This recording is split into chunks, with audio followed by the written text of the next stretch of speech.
Mheshimiwa, tunaenda swali linalofuata. Mheshimiwa Hawa Subira Mwaifunga, mbunge wa Tabora mjini, sauti swali lake. Mheshimiwa Naibu Spika, nakushukuru. Naomba sasa swali langu namba 195 lipate majibu ya serikali. Mheshimiwa Naibu Waziri, majibu. Mheshimiwa Naibu Spika, kwa niaba ya Waziri wa Nchi, Ofisi ya Waziri Mkuu TAMISEMI, naomba kujibu swali la Mheshimiwa Hawa Subira Mwaifunga, mbunge wa jimbo la Tabora mjini kama ifuatavyo. Mheshimiwa Naibu Spika, ujenzi wa soko la machinga katika halmashauri ya manispaa Tabora upo katika mpango mkakati wa miaka mitano 2025-2030 wa halmashauri hiyo. Ujenzi huo umepangwa kuanza katika mwaka wa fedha 2027-28.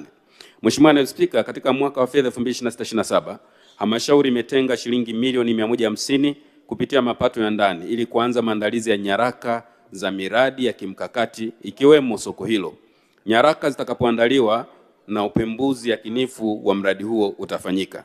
Mheshimiwa Naibu Spika, baada ya halmashauri kukamilisha maandalizi na upembuzi yakinifu wa mradi huo, Ofisi ya Waziri Mkuu TAMISEMI itafanya mapitio ya maandiko dhana kwa kushirikiana na halmashauri ya manispaa Tabora katika utekelezaji wa ujenzi huo.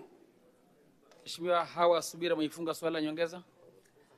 Mheshimiwa Naibu Spika, kwanza kabisa nitoe masikitiko yangu kwa majibu ya serikali kuhusiana na swala zima la soko la machinga katika jimbo la Tabora mjini. Mheshimiwa Naibu Spika, swala hili sio la leo na wala sio la mkataba wa 25-20-30. Swala hili Mheshimiwa Naibu Spika limeshafuatiliwa na wameshaona ni namna gani wafanyabiashara wadogo kwenye jimbo la Tabora mjini wanafanya biashara kwenye mazingira ambayo sio rafiki kwao.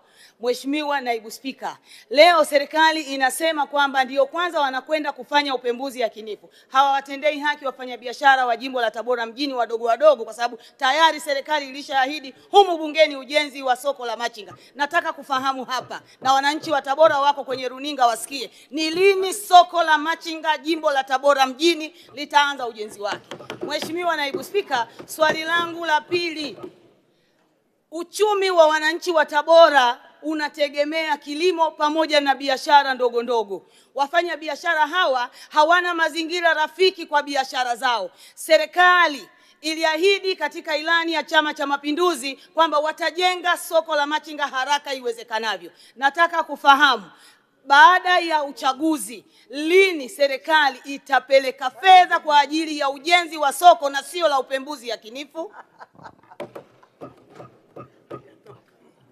Mheshimiwa Naibu Waziri, majibu. Asante sana Mheshimiwa Naibu Spika. Naomba kujibu maswali mawili ya nyongeza ya Mheshimiwa Hawa Mwaifunga, mbunge wa Tabora mjini kama ifuatavyo. Jambo la kwanza ni wapongeze halmashauri ya manispaa Tabora kwanza kwa dhamira yao ya kujenga soko la machinga. Na Mheshimiwa Naibu Spika, ikumbukwe kwamba maandalizi ya design, michoro, eneo la ujenzi ni jukumu la halmashauri ya manispaa ya Tabora.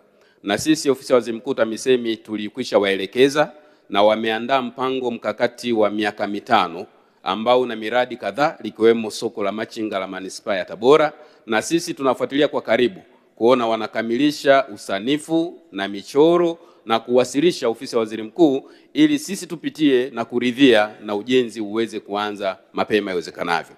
Kwa mujibu wa manispaa Tabora wamepanga kwenye mipango yao kuanza mwaka wa fedha 2027-28, lakini kwa sababu ya uhitaji wa soko hilo tutawaelekeza manispaa Tabora waweze kuanza mapema zaidi ya mwaka huu wa fedha ili kuweza kufikisha huduma hizo muhimu kwa wananchi wa Tabora. Kwa nini kuhakikishia Mheshimiwa Mwaifunga, serikali hii inatambua umuhimu na ndio maana tumewaelekeza na wataleta maandiko hayo na tuko tayari hata wakileta leo kufanya tathmini kwa ajili ya kuanza hatua mbalimbali za ujenzi. Kwanza kupitia mapato ya ndani ya manispaa, lakini pili Mheshimiwa Naibu Spika, halmashauri imetenga tayari katika mwaka ujao wa fedha shilingi milioni 150 kwa ajili ya soko hilo. Kwa hiyo tukuhakikishie tu Mheshimiwa mbunge, tutasimamia swala hilo na tutahakikisha kwamba soko hilo la machinga linajengwa. Asante.